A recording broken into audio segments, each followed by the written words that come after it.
De hecho, no es una presentación mía, sino que es una presentación de Wouter Freudmann, que es uno de los fellows que está trabajando actualmente en la Universidad de Lovaina con Dick Timmerman en el desarrollo de los modelos IOTA. Así que él amablemente me envió esta presentación para poder compartirla con ustedes. Entonces, lo que vamos a evaluar en esta conferencia es todas las patologías anexiales que podemos encontrar en las mujeres embarazadas. Vamos a ver la incidencia, la historia natural, las características ecográficas de lesiones específicas, y vamos a evaluar también otras patologías pélvicas que se pueden observar en el embarazo. Una pregunta antes de comenzar. ¿Ustedes le ven los ovarios a las pacientes en el primer trimestre o no? Sí. ¿De rutina? Sí. Ya, muy bien, los felicito. Porque en el centro donde yo trabajo son muy pocos los que les vemos los ovarios a las pacientes embarazadas. Y la verdad es que no nos quita más de 5 minutos y es de gran ayuda cuando tenemos lesiones anexiales y las podemos detectar ya en la primera ecografía del embarazo. Entonces, no se hace, en teoría, no se buscan los ovarios de rutina en la ecografía. Sin embargo, si lo hiciéramos de esa forma, claramente aumentarían las tasas de detección de la patología anexial. La incidencia es variable, va desde 1 en 81 a 1 en 8000 embarazos, y estas diferencias también están dadas por los criterios ecográficos y también por la duración de los embarazos, de las pacientes embarazadas que ingresan a los estudios, porque recuerden que también estos estudios, cuando se hacen en Europa, hay muchas que deciden terminar con los embarazos de forma electiva. Entonces no todas se tiene un seguimiento completo de esta patología. Por suerte, la incidencia de malignidad es baja, va del 1 al 8%, y la mayoría, cerca del 70%, se resuelven de forma espontánea. Es decir, la mayoría de las veces que encontremos lesiones anexiales en el embarazo van a ser quistes funcionales. Hay que tener ojo, por esto mismo, como la mayoría de las veces son funcionales, tenemos que ser bien críticos y aumentar nuestro punto de corte para decidir si se opera o no se opera, pensando en que un mínimo porcentaje de esas pacientes nomás va a requerir cirugía y que el resto es ideal hacerle un seguimiento, porque mucha de esta patología va a desaparecer de forma espontánea.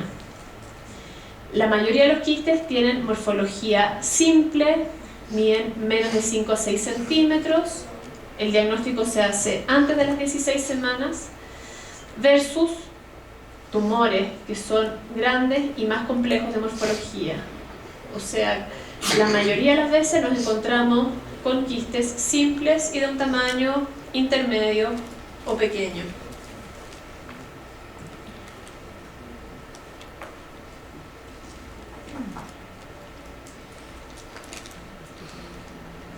Este es un estudio que fue hecho por George Kondus el año 2004 y que se hace la pregunta si realmente deberíamos examinar los ovarios de todas las pacientes embarazadas, y evalúan la prevalencia y la historia natural de la patología anexial. Trabajó en conjunto con Tom Bond, que en ese minuto George Kondus estaba en Londres formándose. Él actualmente forma parte de un grupo australiano que trabaja en una Early Pregnancy Unit. Y en este caso, en un hospital en St. George de Londres, ingresaron 3000 pacientes consecutivas con embarazos menores de 14 semanas. Los criterios de inclusión eran quistes simples mayores de 25 milímetros, porque menos de ese tamaño habitualmente son totalmente funcionales o imágenes foliculares, y también quistes complejos de cualquier tamaño. Se les realizó a todas estas pacientes un seguimiento ecográfico 4 a 6 semanas hasta la resolución del quiste, en el caso que eran quistes funcionales, o también hasta que se operó la paciente o hasta que terminó con el embarazo, ya sea que haya llegado a término o que haya decidido interrupción espontánea. O sea, perdón, una interrupción programada de su embarazo. ¿Cuáles fueron los resultados? 6,1% de las pacientes se encontraron quistes ováricos y fueron 182 en total, de las cuales se incluyeron 161 pacientes en el análisis con 166 quistes, porque había un par de pacientes que tenían quistes bilaterales. Al minuto de cuando se ingresaron las pacientes al estudio, un 44% estaba asintomático, un 56% consultó por dolor o por sangrado vaginal. En esta tabla se ven las características del diagnóstico presuntivo de la ecografía, porque recuerden que no todas estas pacientes terminaron en cirugía. Entonces, el diagnóstico presuntivo de la ecografía, la mayoría fueron quistes fisiológicos o funcionales. 19 pacientes se presumió que era un cistoadenoma seroso, 16 casos de teratoma, 7 endometriomas, 2 con tumores mucinosos benignos, les recuerdo todo presuntivo, 3 casos de diagnóstico presuntivo de borderline, de los cuales uno se confirmó porque terminó realizándose una cirugía durante el embarazo. En esta tabla pueden ver la evolución de los quistes, el total de pacientes, las que tuvieron resolución espontánea fue cercano al 72% de todas las pacientes. Hubo un 24% de los casos en que persistió posparto la lesión y hubo 7 pacientes, que equivale al 4% de las ingresadas al estudio, solo 7 pacientes debieron requerir una cirugía durante el embarazo, 4 de ellas de forma aguda, principalmente por dolor o por sospecha de torsión. Y estos son los 7 casos que ustedes pueden ver acá en la tabla y vean las histologías. Un dermoides, un cistoadenoma seroso, endometrioma, otro que dice solamente benigno infartado, un borderline mucinoso y otros 2 cistoadenomas serosos. Este es otro estudio del año 2003, publicado en British Journal of Obstetrics and Gynecology, y acá se incluyeron 6.600 pacientes con embarazos intrauterinos. En estas pacientes hubo 82 quistes que se evaluaron en 79 mujeres y el 86% de estas pacientes eran asintomáticas, no tenían molestia. Vean acá en las tablas, vean los gráficos del diámetro de las lesiones, el resultado de la patología. 2 fueron funcionales, los que eran quistes simples, que fueron en total 39, 2 fueron funcionales. Acá otro porcentaje se redujo más del 50% y solo 10 casos persistieron después de terminar el embarazo. De este grupo tuvieron cirugía 5 casos y todos terminaron siendo cistoadenoma seroso, los que comenzaron con la evaluación de la sospecha de un quiste simple. Hay otras descripciones, por ejemplo, de un tumor tipo teratoma que se vio en 9 casos, y estos casos del teratoma, los 9 persistieron después del embarazo. En el fondo ninguna requirió cirugía durante el embarazo, y de ellas se operaron solamente 5 y los 5 terminaron siendo dermoides. ¿Qué pasó respecto a los borderline? Que siempre nos preocupa cuando tenemos la sospecha de una paciente embarazada. Tuvieron 5 casos en el cual sospecharon un borderline. Estos 5 casos se esperaron la resolución del embarazo, persistieron después del embarazo, ninguna se operó, y finalmente tuvieron cirugía después de completar el embarazo y 3 terminaron siendo borderline y 2 quistes dermoides. Entonces, veamos, ¿nos sirve realmente el ultrasonido para poder diferenciar los tumores que son benignos de los malignos en el embarazo? Para eso podemos utilizar nuevamente la evaluación subjetiva, podemos usar los modelos diagnósticos, IOTA, RMI. Sin embargo, ojo, podemos utilizarlos, pero no están validados ni tenemos estudios para evaluar el rendimiento de los modelos IOTA en pacientes embarazadas. Por eso uno de los criterios de exclusión para todo el estudio IOTA es que la paciente no esté embarazada. ¿Ya? Y lo importante es la necesidad de la estandarización de la descripción de las características ecográficas, que probablemente la descripción es similar a la población no embarazada.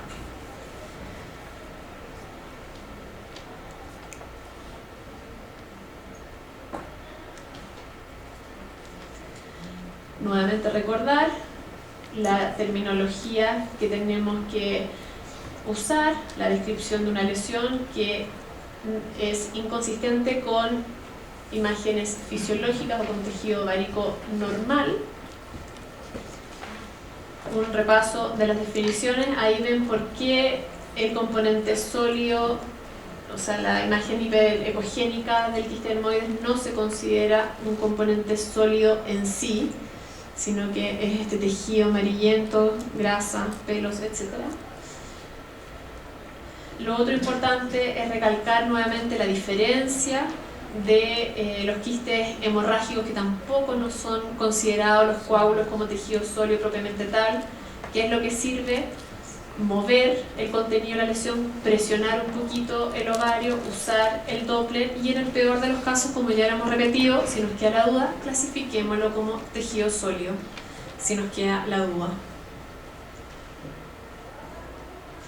Ahí pueden ver en el video cómo al presionar ustedes ven el movimiento del contenido de la imagen hemorrágica, y lo mismo ahí con el coágulo. Si no hacen esa maniobra y no le ponen Doppler, es prácticamente imposible diferenciarlo de un tejido sólido propiamente tal. Por eso que siempre el examen tiene que ser dinámico y la compresión del ovario para observar el contenido ayuda mucho en ese sentido. Acá otros ejemplos, también al comprimir ven la movilidad, se fijan que no es tejido sólido, sino que se mueve al comprimir. Y ahí tienen el ejemplo también de un dermoide, que se fijan que es líquido, no es algo sólido, los sólidos no tienen por qué moverse al comprimirlo. También nos sirve el Doppler color en caso de duda.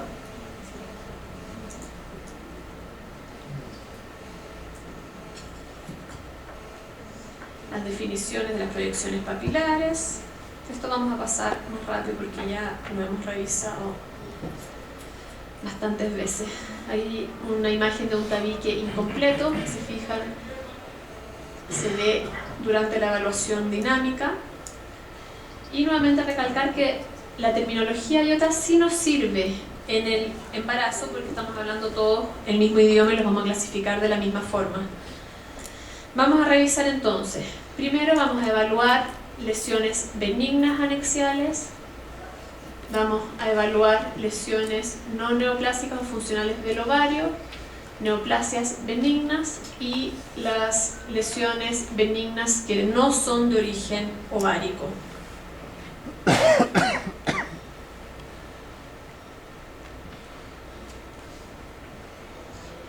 Esto avanza un poco lento como tiene muchos videos.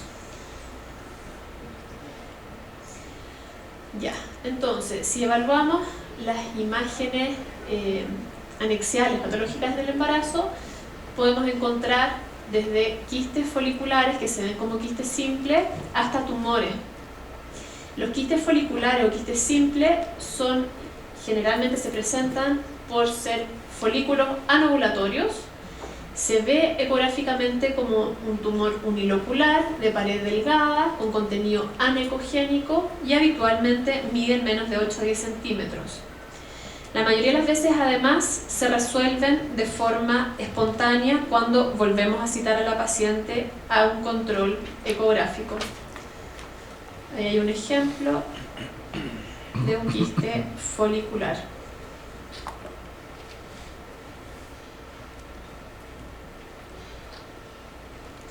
Podemos encontrarnos con cuerpos lúteos quísticos, que el origen es la ovulación, y hay casos que estos cuerpos lúteos se llenan de líquido, se ve una pared gruesa, el anillo de fuego, el Doppler, a veces se puede ver un poquito un entramado tipo reticulado, que es sugerente de que hubo hemorragia, y habitualmente también se resuelve después de las 14 a 16 semanas.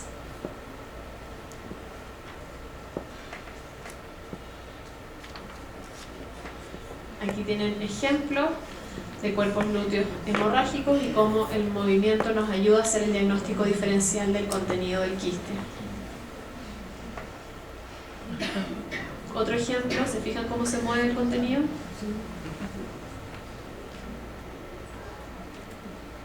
Otro cuerpo lúteo hemorrágico con un coágulo adherido a la pared.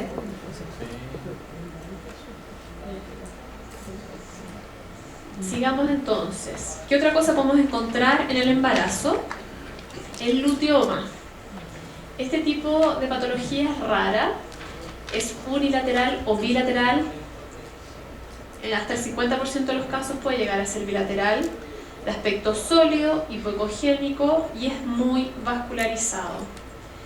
Generalmente es asintomático, en un tercio de los casos se puede ver signos de virilización y también habitualmente regresa posparto.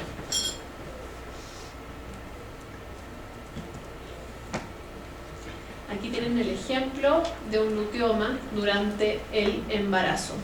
Se fijan que se ve un tumor sólido y muy vascularizado al Doppler.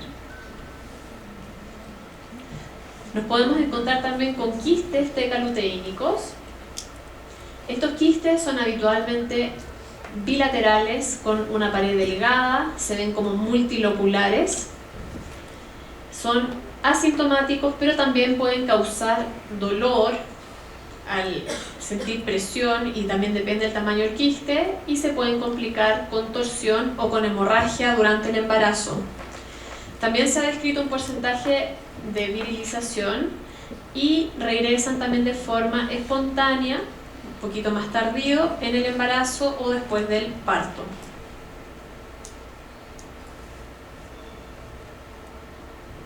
¿Cómo se ven los quistes tecaluteínicos? Ahí tienen un ejemplo. Es un tumor grande que se ve multilocular. Ahí se ve el útero con el embarazo. Y esta es la macroscopía. Quistes tecaluteínicos. Si ven el tamaño, muchas veces hay que llegar a cirugía por dolor o por torsión. Otro ejemplo.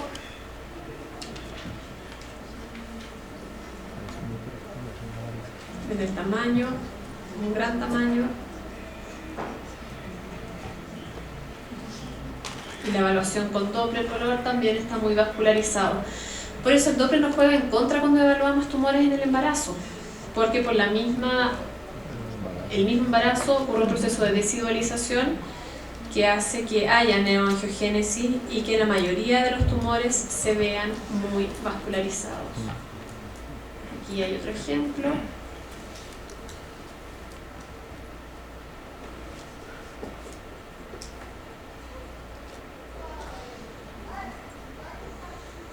Ya, entonces dentro de las lesiones benignas vimos las funcionales, vimos vamos a ver ahora neoplasias benignas del ovario.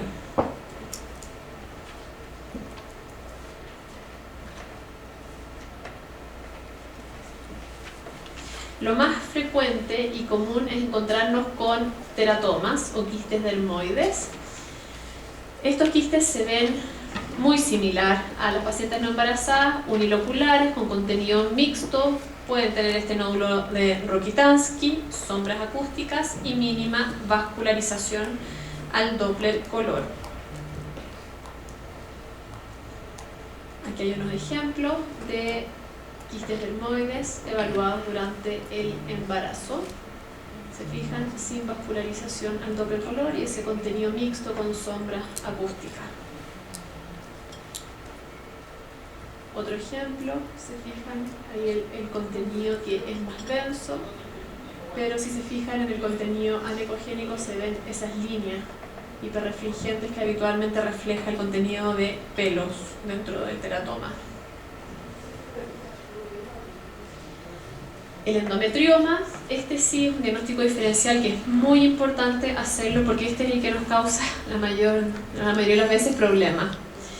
Los endometriomas habitualmente son uniloculares, con el contenido tipo vidrio esmerilado, tienen escasa vascularización, pero el problema es que durante el embarazo pueden tener características atípicas y muy atípicas y se ven horribles a veces en el embarazo. La mayoría de las veces son asintomáticos.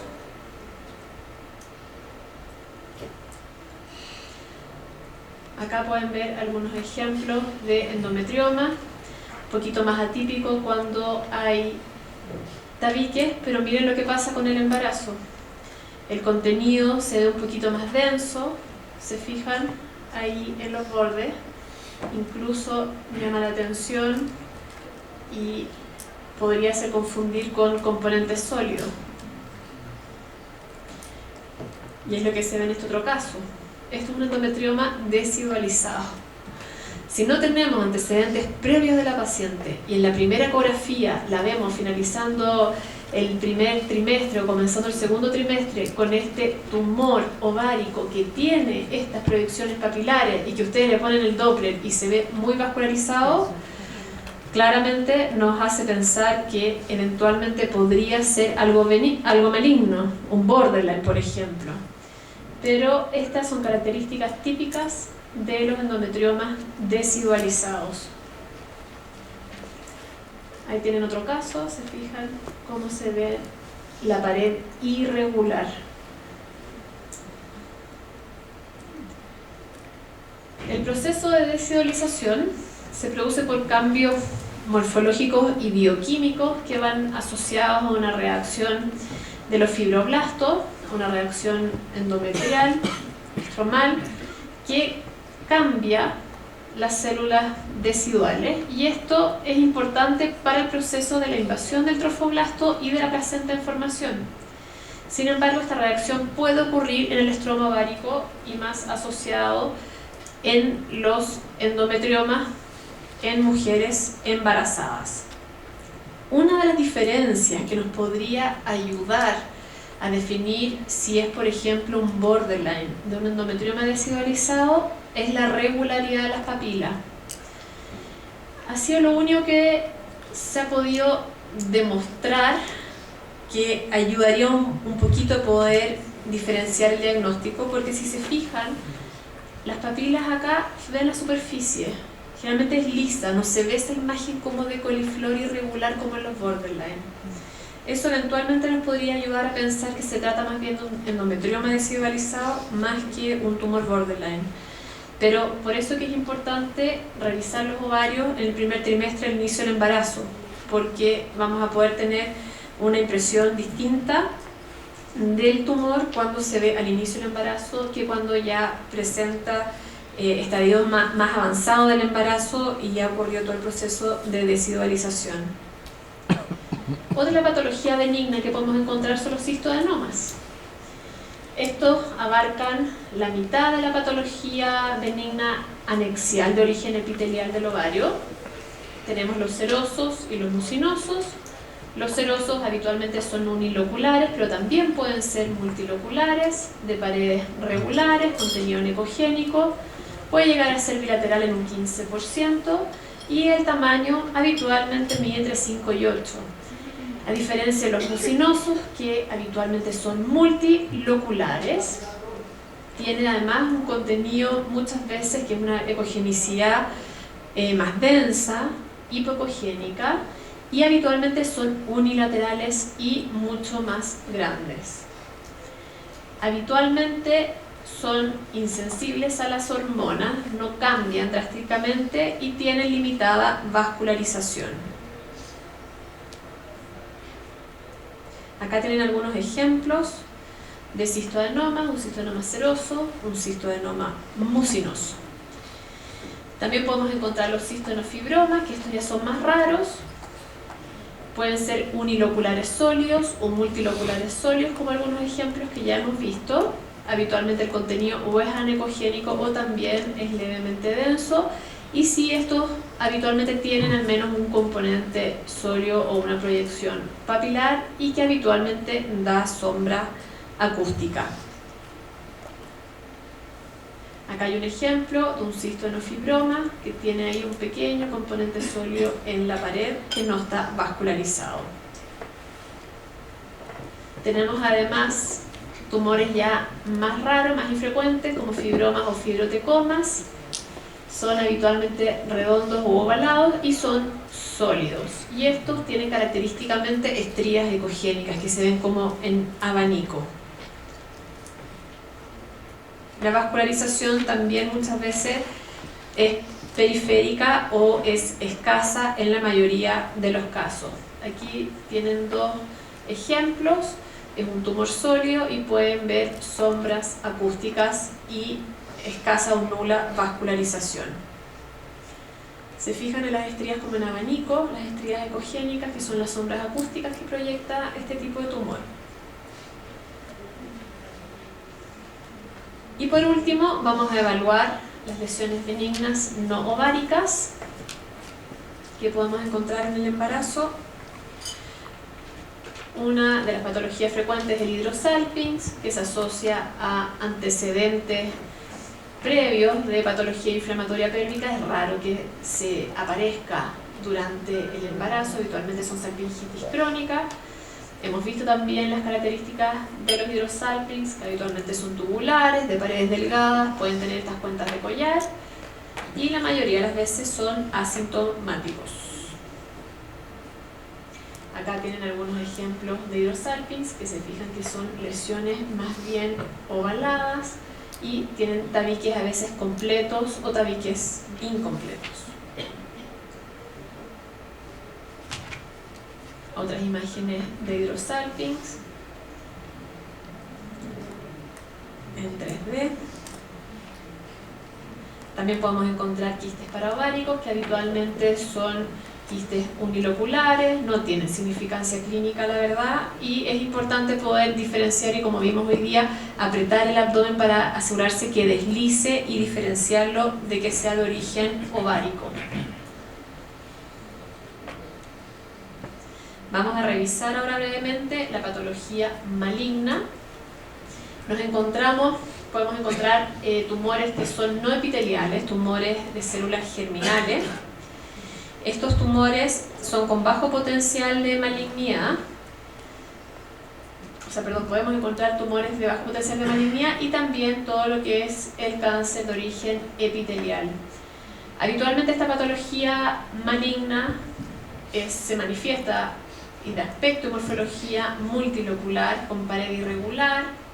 Habitualmente hay proyecciones papilares y otros componentes sólidos, y también se asocia con otros marcadores de malignidad como ascitis o implantes peritoneales.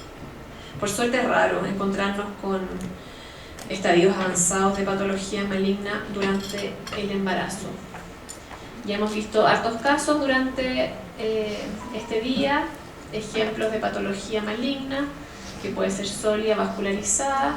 Recuerden que cuando hay componentes sólidos vascularizados nos aumenta el riesgo de malignidad. ¿Qué podemos decir sobre los quistes con proyecciones papilares? ¿Cómo diferenciar que son por desidualización o por malignidad? Este es un estudio que fue publicado el año 2016 que evaluó 34 quistes ováricos con proyecciones papilares que fueron operados durante el embarazo. 56% fue benigno, de los cuales 16 tenían un proceso de desidualización, 35% fueron borderline y 9%, es decir, solo 3, fueron tumores de ovario invasores, 2 teratomas inmaduros y un adenocarcinoma endometrioide. ¿Qué es lo que pudieron encontrar en este estudio?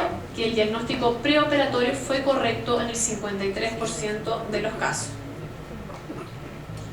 Y esto es lo que les comenté anteriormente.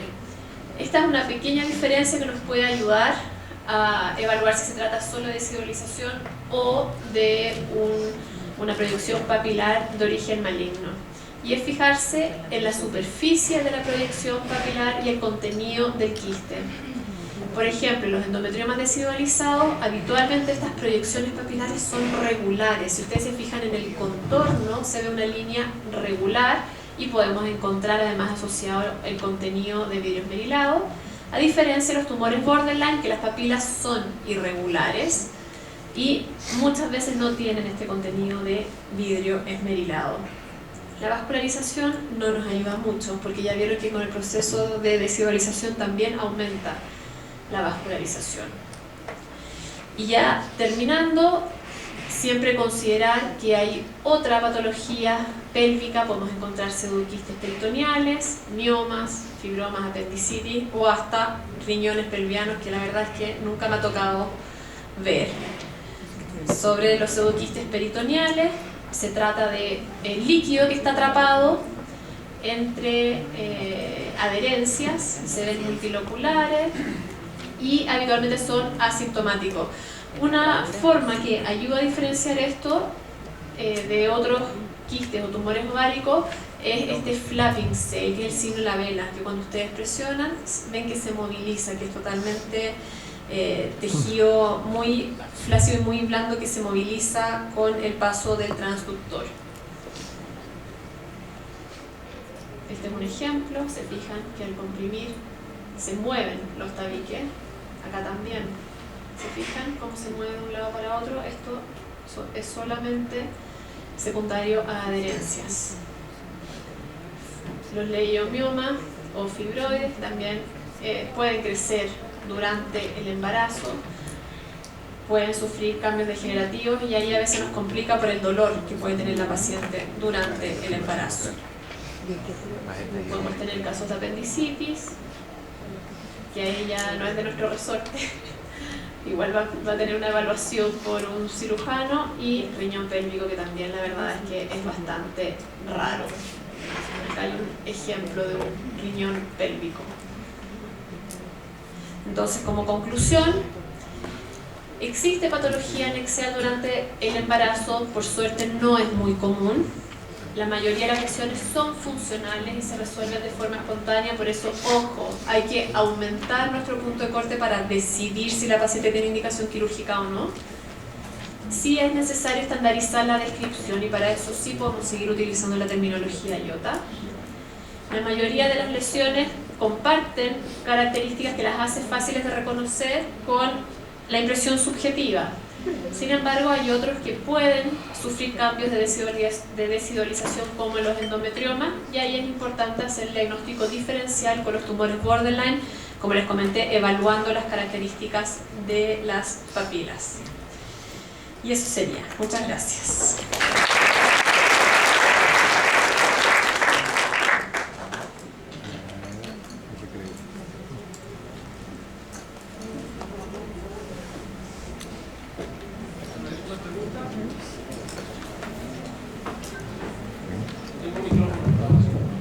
¿Hay alguna pregunta? Bueno, para salir rápido al cafecito, entonces estamos súper a tiempo, es que ha cumplido el horario espectacular, así que volvemos a las 4, ¿ok? El cafecito los está esperando.